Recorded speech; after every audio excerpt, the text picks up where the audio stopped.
دیدار حق دکھائے گی اے بھائیوں نماز، دیدار حق دکھائے گی اے بھائیوں نماز، جنت تمہیں دلائے گی اے بھائیوں نماز، دیدار حق دکھائے گی اے بھائیوں نماز۔ الحمدللہ رب العالمین والصلاة والسلام على سید الانبیاء والمرسلین، اما بعد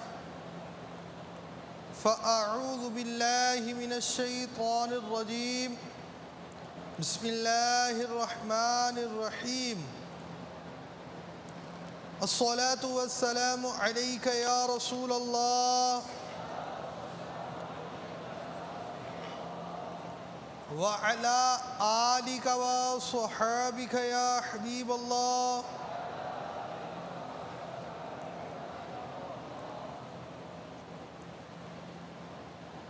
الصلاة والسلام عليك يا نبي الله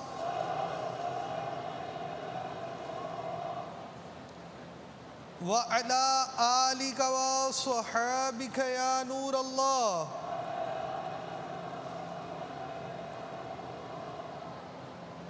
نویت سنت الاعتکاف۔ میٹھے میٹھے اسلامی بھائی اور مدنی چینل کے ناظرین، جب کبھی بھی داخل مسجد ہو تو یاد کر اعتکاف کی نیت ضرور فرما لیا کریں۔ اس کا فائدہ یہ ہوگا کہ جب تک آپ مسجد میں رہیں گے دیگر عبادات کے ساتھ ساتھ اعتکاف کا ثواب بھی ملتا رہے گا۔ نبیوں کے سلطان رحمت عالم یان سردار دو جہان صلی اللہ تعالی علیہ وآلہ وسلم کا فرمان شفاعت نشان ہے، جو مجھ پر روز جمعہ درود شریف پڑھے گا میں قیامت کے دن اس کی شفاعت کروں گا۔ صلو علی الحبیب صلی اللہ علی محمد۔ سرکار مدینہ راحت قلب و سینہ فیض گنجینہ باعث نزول سکینہ صلی اللہ تعالی علیہ وآلہ وسلم کا فرمان باقرینہ ہے، نیت المؤمن خیر من عملہ، یعنی مومن کی نیت اس کے عمل سے بہتر ہے۔ عالم نیت شیخ طریقت امیر اہل سنت ارشاد فرماتے ہیں، نیک و جائز کام بغیر اچھی نیت کے کار ثواب نہیں ہوتا۔ نیک و جائز کام میں جس قدر اچھی نیتیں زیادہ اسی قدر ثواب بھی زیادہ۔ حصول ثواب آخرت بغرض تحصیل رضائے الہی، اچھی نیتیں فرما لیجئے۔ یہ بیان اللہ رب العالمین کی رضا کے لیے کروں گا سنوں گا۔ رب تبارک و تعالیٰ کا نام لیا گیا تو تسبیح سبحان اللہ عز و جل جل جلالہ، تسبیح و تحمید کا سلسلہ کروں گا۔ نبی رحمت صلی اللہ تعالی علیہ وآلہ وسلم کے ذکر پر درود عرض کروں گا۔ جو مسئلہ بیان کیا جائے اس پر عمل بھی کروں گا۔ صحیح طور پر مسئلہ سمجھ گیا تو دوسروں کے آگے بیان کر نیکی کی دعوت پھیلانے کے ثواب کا حقدار بنوں گا۔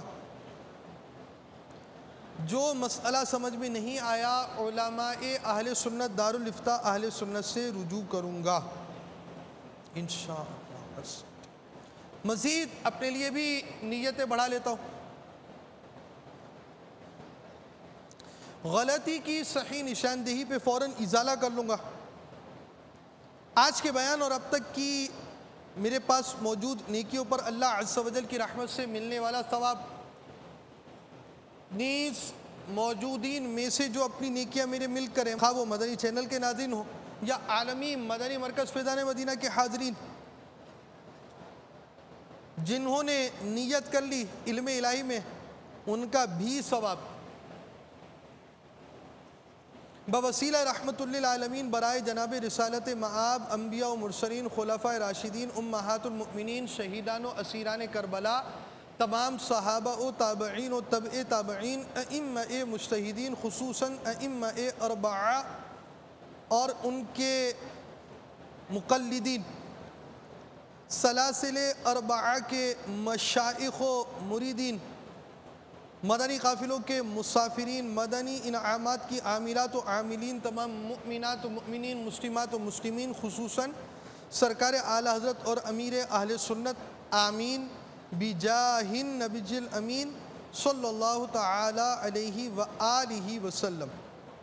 بیان کا سلسلہ مکمل بیان بالصواب ہو پائے یہ ضروری نہیں، بھول کرتا پائیں تو فوراً میری اصلاح فرمائیں۔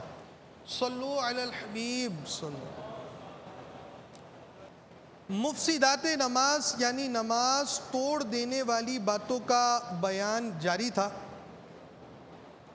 جس میں بہت سے مدنی پھول بیان ہو چکے۔ نماز کے اندر کلام کرنا، کسی بات کا جواب دینا، نماز میں رونا، دوران نماز دیکھ کر پڑھنا، عمل کثیر کرنا کے حوالے سے مدنی پھول سنے۔ ہر صورت میں ہی نماز ٹوٹے یہ ضروری نہیں ہے۔ دوران نماز لباس پہننا، نماز میں کچھ نگلنا، نگلنے کے اعتبار سے کھانے پینے کی چیزیں نگلنے، کھانے اور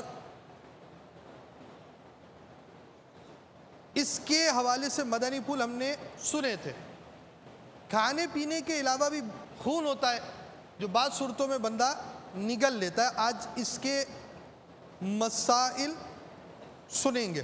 دانتوں سے خون نکلا، اگر تھوک غالب ہے تو نگلنے سے نماز فاسد نہ ہوگی ورنہ ہو جائے گی۔ غلبے کی علامت یہ کہ اگر حلق میں مزہ محسوس ہوا تو نماز فاسد ہو گئی یعنی ٹوٹ گئی۔ نماز توڑنے میں ذائقے کا اعتبار ہے اور وضو ٹوٹنے میں رنگ کا، لہذا وضو اس وقت ٹوٹتا ہے جب تھوک سرخ ہو جائے، اور اگر تھوک زرد یعنی پیلا ہے تو وضو باقی ہے۔ مسائل تو ہمارے نماز کے چل رہے تھے، ساتھ ہی ساتھ وضو کا ایک ضمنی مسئلہ بھی بیان کر دیا گیا۔ چیزیں جو بندے کے منہ میں ہوں وہ نگلنے کھانے کے اعتبار سے دو طرح کی ہے، ایک کھانے پینے کی چیزیں اور ایک خون۔ چونکہ دانتوں سے بھی بعضوں کے خون نکلتا ہے، عام طور پر صحیح طرح چبا کر نہ کھانے کی وجہ سے بھی ایسا ہوتا ہے، اور دانت صحیح انداز سے صاف نہ کرنے کی وجہ سے بھی دانتوں میں خون رہتا ہے اور اس کا احساس نہیں ہوتا۔ کھانا کھا رہے ہوتے ہیں تو دانتوں کا خون بھی پیٹ میں داخل ہو کر بیماریوں کا سبب بنتا ہے۔ ان کے حوالے سے نماز کب ٹوٹے گی تو اس کی صورت یہ ہے کہ جب ذائقہ ٹیسٹ محسوس ہوگا اس وقت نماز کے ٹوٹنے کا حکم دیا جائے گا۔ تھوک ہوتا ہے منہ میں، بندہ نماز کے اندر بھی تھوک لے لیتا ہے، اب ایسی جو بھی صورت ہو، یا خون بہہ کر حلق میں پہنچا اور اس کے بعد اس کا مزہ محسوس ہوا، ایسا محسوس ہوا جیسے خون آپ اندر لے گئے، نماز میں اگر ایسا ہوا تو نماز ٹوٹ جائے گی۔ وضو کا مسئلہ یہ ہے کہ اتنا خون نکلا کہ تھوک پر غالب ہو گیا۔ دیکھیں تھوک کا کیا کلر ہوتا ہے؟ وائٹ کلر ہوتا ہے۔ اب وائٹ اور ریڈ جب ملیں گے تو اس میں بعض اوقات تھوڑا سا ریڈ ڈالیں گے۔ وائٹ ایک ایسا کلر ہوتا ہے، سفید ایک ایسا رنگ ہوتا ہے جو دوسرے کلر کو قبول کرتا ہے۔ اب تھوڑا سا لال رنگ اس سفید رنگ کے اندر ڈالیں گے تو وہ زردی مائل ہو جائے گا، پیلا کلر بن جائے گا۔ تو یہ پیلا کلر اس بات کی علامت ہے کہ خون زیادہ نہیں ہے۔ خون زیادہ ہونا اس وقت شمار کیا جائے گا جب لال کلر زیادہ ہو جائے۔ تو اب اگر صرف زردی کی طرح کا پیلا کلر، اب یہ زردی رنگ اس طرح کا کلر اگر تھوک کے اندر بن جاتا ہے تو یہ خود بتا رہا ہے کہ اس میں خون غالب نہیں ہے، مغلوب ہے، زیادہ نہیں ہے، کم ہے۔ اور خون جب کم ہوگا تو ایسی صورت میں وضو نہیں ٹوٹے گا۔ اب جب لال کلر بڑھے گا تو وہ سفید کلر کے اوپر پورے طور پر غالب آ جائے گا، یہاں تک کہ وہ پیلا کلر نہیں رہے گا بلکہ لال کلر ہو جائے گا۔ جب لال رنگ ہو گیا، ریڈ کلر ہو گیا، تو اب ایسی صورت میں وضو بھی ٹوٹ جائے گا۔ وضو کا مسئلہ اپنی جگہ پر رکھیے، اور نماز کے ہم ٹوٹنے کے مسائل سیکھ رہے ہیں، اس کو یاد رکھیں۔ نماز اس وقت ٹوٹتی ہے جب حلق میں ذائقہ محسوس ہو، وضو اس وقت ٹوٹتا ہے جب کلر ریڈ ہو جائے آپ کے تھوک کا۔ صلو علی الحبیب۔ اگلا مسئلہ، نماز میں سانپ مارنا۔ سانپ بچھو کو مارنے سے نماز نہیں ٹوٹتی جبکہ نہ 3 قدم چلے نہ 3 ضرب کہتے ہیں مارنا، 3 ضرب کی حاجت ہو ورنہ فاسد ہو جائے گی۔ اب اس میں ایک اور بھی تفصیل ہے، پہلے وہ بھی سن لیں۔ سانپ بچھو کو مارنا اس وقت مباح ہے جبکہ سامنے سے گزرے اور ایذا دینے کا خوف ہو۔ اگر تکلیف پہنچانے کا اندیشہ نہ ہو تو مارنا مکروہ ہے۔ اصل یہ سمجھ لیجئے کہ سانپ بچھو سے ہر شخص کا رابطہ تعلق نہیں ہوتا، سانپ بچھو کے مخصوص علاقے ہوتے ہیں، تو جن علاقوں میں یہ سانپ بچھو وغیرہ پائے جاتے ہیں انہیں ان کے تجربات ان لوگوں کی بنسبت بہت زیادہ ہوتے ہیں جہاں نہیں پائے جاتے۔ اب وہ یہ چیز سوچ سکتے ہیں، سمجھ سکتے ہیں کہ سانپ کا گزر جانا، بچھو کا گزر جانا کبھی ایسا ہوتا ہے کہ یہ گزرے تو حملہ آور نہیں ہوتے یا کیا صورتحال ہوتی ہے، اس کا فیصلہ وہی افراد کر سکتے ہیں جنہیں اس کا تجربہ ہوتا ہے اور جہاں یہ حشرات الارض بکثرت پائے جاتے ہیں۔ اب سانپ بچھو کو مارنا اس وقت مباح ہے یعنی جائز۔ ویسے مباح کے معنی ہوتے ہیں کہ جس کا کرنا یا نہ کرنا برابر ہو، کریں تب بھی گناہ نہیں ہے، کریں تب بھی ثواب نہیں ہے، نہیں کریں تب بھی گناہ نہیں ہے۔ تو مباح یہاں پر یوں سمجھیے کہ اس کو مارنا اس وقت جائز ہوگا جب ایذا دینے کا خوف ہو، خطرہ ہو، اور اگر ایسا نہیں ہے تو اس کو مارنا مکروہ لکھا گیا ہے۔ اب نماز بھی نہ ٹوٹے اور مار بھی دیں، اگر آپ اتنے ماہر ہیں تو اچھی بات ہے۔ اس کا طریقہ یہ ہے کہ آپ 2 ضرب کے اندر یا 1 آدھ قدم لیا اور 1 آدھ ضرب دے دی، اس طرح کر 2 ضربوں میں آپ نے اگر سانپ مار دیا، بچھو مار دیا، تو اب یہ نماز بھی نہیں ٹوٹی اور ان کو مارنا بھی درست ہوگا۔ مارنا درست ہونے کے لیے یہ شرط ہے کہ وہ آپ کو گمانے غالب ہے کہ آپ کو نقصان پہنچائے گا، ایذا دے گا۔ اب جب گمانے غالب ہو گیا تو اب دوسری صورت یہ ہے کہ اگر آپ میں اتنی مہارت ہے کہ آپ نماز توڑنے سے بچا سکتے ہیں تو آپ اپنی نماز کو بھی بچائیں اور اس جانور کو بھی ماریں، اور اس کے لیے آپ 2 ضربیں مار دیجئے۔ اگر 2 ضربوں میں کام نہیں ہو پاتا، 1 آدھ قدم چلتے تو 2 قدم میں ماریں۔ تو جو اس صورت میں مارا کہ 3 قدم نہ چلنے پڑے نہ 3 ضرب کی حاجت ہوئی تو اب نماز بھی نہیں ٹوٹی اور جانور بھی مر گیا۔ اب اگر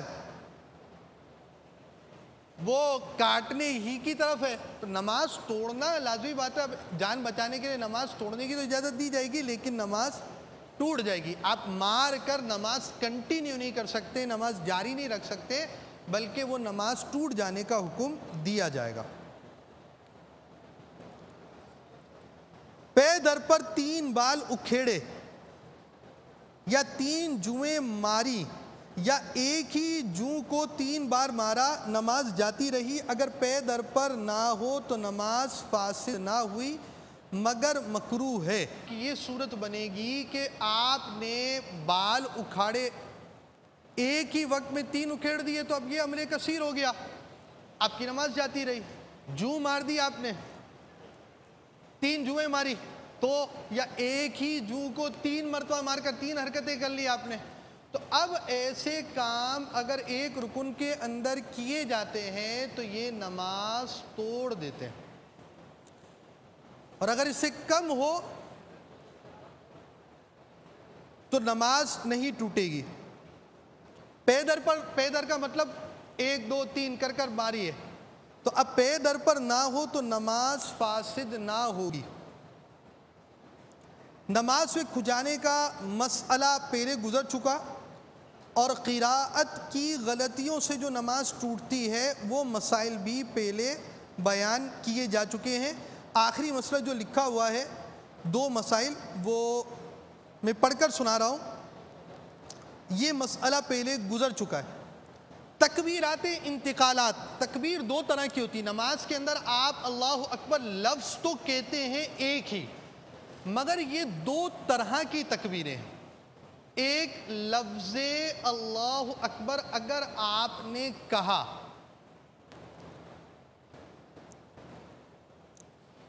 تکبیر تحریمہ کے لیے تو یہ تکبیر تحریمہ کہلاتی ہے. شروع نماز میں جو لفظ اللہ اکبر کہا جاتا ہے وہ تکبیر تحریمہ ہے. اس کے علاوہ لفظ اللہ اکبر کہا جاتا ہے پوری نماز میں تو یہ تکبیرات انتقالات ہیں. ایک اسٹیج سے دوسرے اسٹیج کی طرف, ایک رکن سے دوسرے رکن کی طرف, ایک حالت سے دوسری حالت کی طرف جانے کے لیے جو تکبیر کہی جاتی ہے اسے تکبیر انتقال کہتے ہیں. منتقل ہونے کے لیے, شفٹ ہونے کے لیے جو تکبیر کہی جاتی ہے اسے تکبیر انتقال کہا جاتا ہے. تو صرف پہلی تکبیر تکبیر تحریمہ ہے. اس کے علاوہ نماز میں جتنی تکبیرات کہی جائیں گی ان کو کیا کہیں گے؟ کیا کہیں گے؟ تکبیرات انتقالات. تکبیرات انتقالات میں اللہ اکبر کے الف کو دراز کیا, یعنی اللہ کہا یا اکبر کہا, یا با کے بعد الف بڑھایا یعنی اکبار کہا, تو نماز فاسد ہو گئی یعنی ٹوٹ گئی. اور اگر تکبیر تحریمہ میں ایسا کیا تو نماز شروع ہی نہ ہوئی.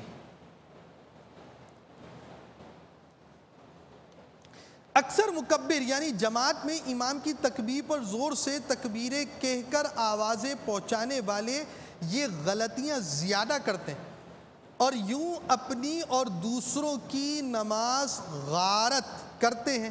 لہذا جو ان احکام کو اچھی طرح نہ جانتا ہو اسے مکبر نہیں بننا چاہیے. اس کی وضاحت بھی ہم پہلے کر چکے. آخری مفسد نماز توڑنے والی آخری مسئلہ, قراءت یا اذکار نماز میں ایسی غلطی جس سے معنی فاسد ہو جائیں, نماز فاسد ہو جاتی ہے. یہ بہت ہی اہم مسئلہ ہے, بہت ہی زیادہ اہم مسئلہ.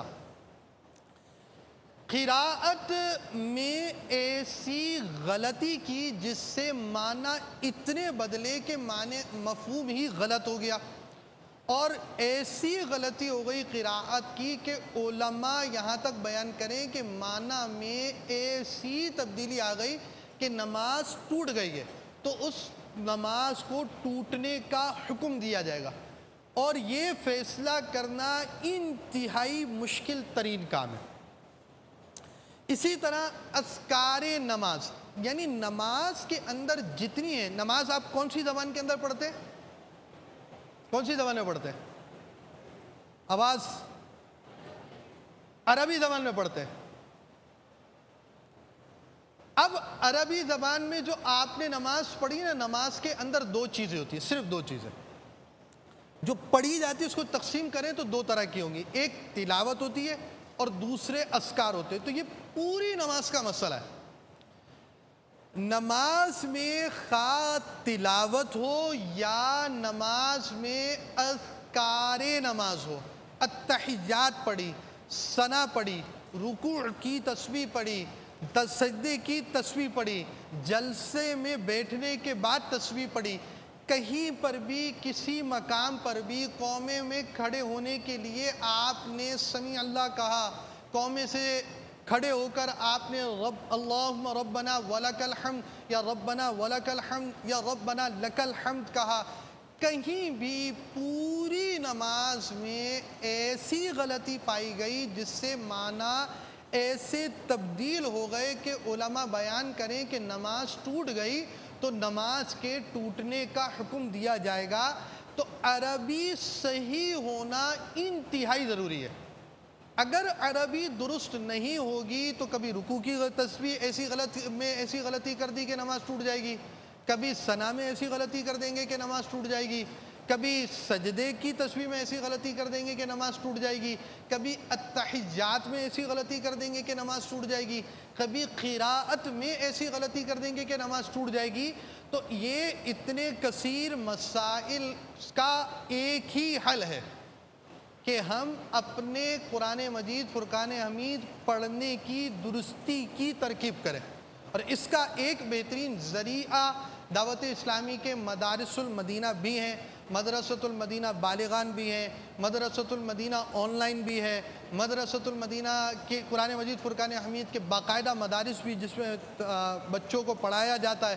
پھر اسی طرح جامعۃ المدینہ میں بھی تجوید کے ساتھ کچھ حصہ پڑھانے کا سلسلہ ہوتا ہے۔ تو آپ کو پہلی فرصت میں قرآن مجید فرقان حمید پڑھنا اگر آپ کا درست نہیں ہے اس درجے تک کہ ما یجوزو بہ الصلاۃ کہ نماز درست ہو جائے اور گناہوں بھری تلاوت سے بھی آپ کو چھٹکارا ملے۔ جی ہاں، بعض باتیں ایسی ہوتی ہیں کہ اس میں نماز تو درست ہو جاتی ہے مگر ایسی غلطی کرنے والا گناہگار اور عذاب نار کا حقدار ہوتا ہے۔ تو ایسی غلطی بھی نہیں کرنی کہ جس سے ہم گناہگار ہوں، اور ایسی غلطی تو کرنی ہی نہیں ہے کہ جس سے نمازیں ٹوٹ جائیں۔ تو نماز ٹوٹنے سے بچانے، نماز درست ہونے کے لیے قرآن مجید فرقان حمید تجوید کے ساتھ پڑھنے کو سیکھیے، اپنے اذکار نماز درست کیجئے، مدنی انعام پر عمل کرتے ہوئے کسی قاری صاحب یا مبلغ اسلامی بھائی جن کی قراءت درست ہو، مسائل درست ہوں، ان کو آپ تلاوت اپنی سنائیں اور اپنے مسائل سنائیں تاکہ اس کے اندر پائی جانے والی غلطیاں دور ہو سکیں۔ کیونکہ یہ ساری چیزیں جو آپ کے سامنے بیان کی جا رہی ہیں اس وقت، یہ آپ خود سمجھ سکتے ہیں کہ اس میں کچھ آپ سے پوچھ گچھ نہیں ہے۔ آپ تک ایک بات پہنچا دی، مدنی چینل کے ناظرین تک ایک بات پہنچا دی، مدنی چینل کے ناظرین میں کوئی کھانا بنانے میں مصروف ہے، کوئی مدنی چینل کے ناظرین میں بچوں کو سنبھالنے میں مصروف ہے، کوئی مدنی چینل دیکھتے دیکھتے کوئی دیگر کام کرتے ہوئے دیکھ رہا ہے۔ یہاں پر بھی اب سارے اسلامی بھائی یکسوئی کے ساتھ بیٹھے ہوئے ہوں، یہ ضروری نہیں۔ اور آپ نے کیا سمجھا یہ یہاں جانا نہیں جا سکتا۔ لہٰذا جب آپ کا مدنی قافلوں میں سفر ہوگا، راہ خدا عز و جل میں سفر کریں گے، وہاں دہرائی کے حلقے بھی لگتے ہیں، مدرسۃ المدینہ بالغان کے اندر آپ کا آنا ہوگا، تو اب آپ ایسے قاری صاحب کے پاس ہوں گے جن کے پاس 10 12 7 8 اسلامی بھائی، یا امیر قافلہ کے پاس اتنے اسلامی بھائی ہوں گے۔ جب اتنے کم اسلامی بھائی ہوں تو اس میں بآسانی آپ کی دہرائی بھی ہو سکتی ہے، چیکنگ ہو سکتی ہے اور دیگر چیزیں ہو سکتی ہیں۔ اس چیز کا لحاظ ہم سب کو ہی رکھنا چاہیے۔ صلو علی الحبیب صلی اللہ تعالی علی محمد۔ اچھا، ہم چلے تھے فرائض علوم سے۔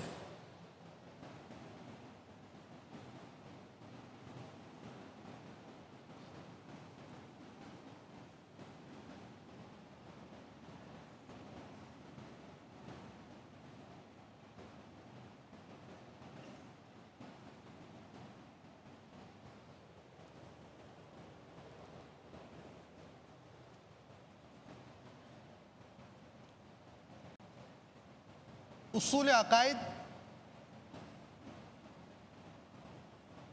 علم المسائل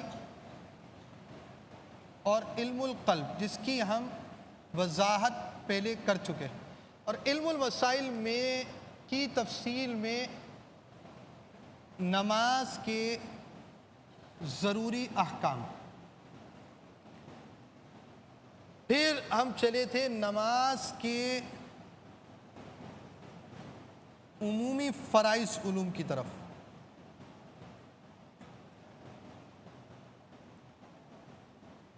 اس میں ہم نے 3 باتیں آپ کو بیان کی.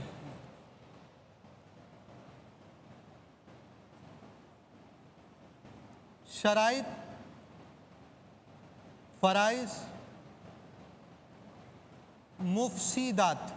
مفسدات کس کو کہتے ہیں؟ مفسدات کس کو کہتے ہیں؟ مفسدات کس کو کہتے ہیں؟ نماز توڑنے والی باتوں کو. یہ سارے الفاظ مشکل ہیں لیکن سارے الفاظ کے آسان الفاظ آپ کو بیان کیے جا چکے. ابھی دہرائی مقصود نہیں ہے، ابھی آپ کو آگے جانا لے کر مقصود ہے. اب نماز کے عمومی واجب علوم کا بیان ہمارا شروع ہو رہا ہے. دیکھیں، واجب علوم بہت ہی زیادہ کثیر ہوتے ہیں. وتر کیا ہے؟ واجب ہے. عید کی نماز کیا ہے؟ واجب ہے. اب ان سب کے بہت سارے احکام ہیں. ایک عام شخص جو نماز پڑھتا ہے، اب اسی طرح آپ یہ دیکھیں گے نماز جنازہ یہ فرض کفایہ ہے. اب ایسے افراد معاشرے میں ہونا ضرور ہے جو نماز جنازہ کے احکام، تجہیز و تکفین کے ضروری احکام جانے. معاشرے میں ایسے افراد کا ہونا ضروری ہے. تو اب اسی طرح نماز جمعہ کے اہل افراد کا ہونا، معاشرے میں پایا جانا یہ ضروری ہے. نماز عید کے لیے اہل افراد کا ہونا، معاشرے میں پایا جانا یہ ضروری ہے. تو بہت ساری تفصیلات ہوتی ہیں.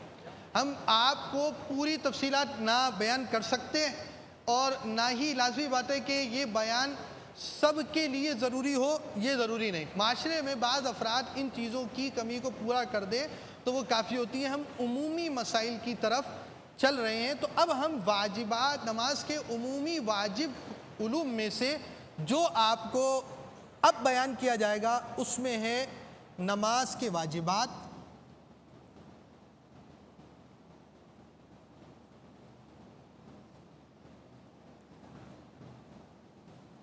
سجدہ سہو کے مسائل،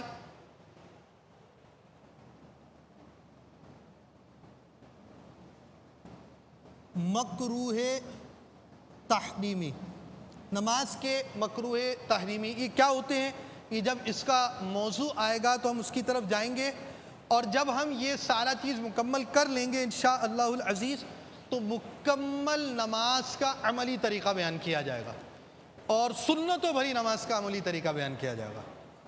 اور وہ عملی طریقہ بھی شیخ طریقت امیر اہل سنت کی زبانی ہم دیکھیں گے.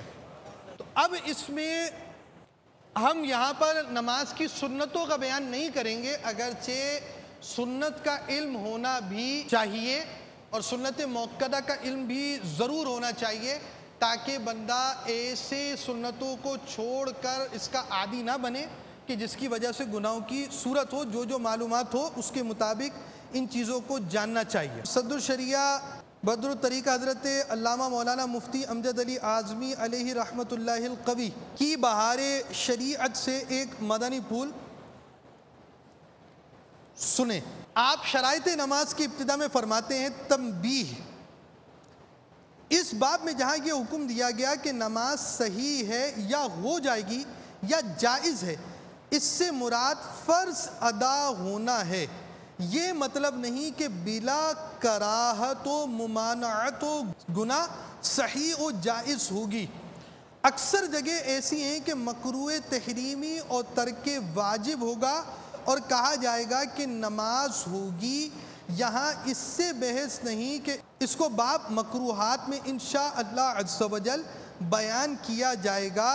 یہاں شروط کا بیان ہے، بے ان کے ہوگی ہی نہیں. صلو علی الحبیب صلی اللہ تعالی علی محمد.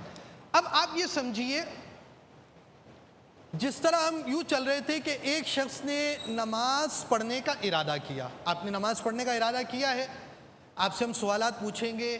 آپ کے پاس شرائط نماز پوری ہے یا نہیں، یہ بتائیے. پہلی بات ہم آپ سے یہ پوچھیں گے،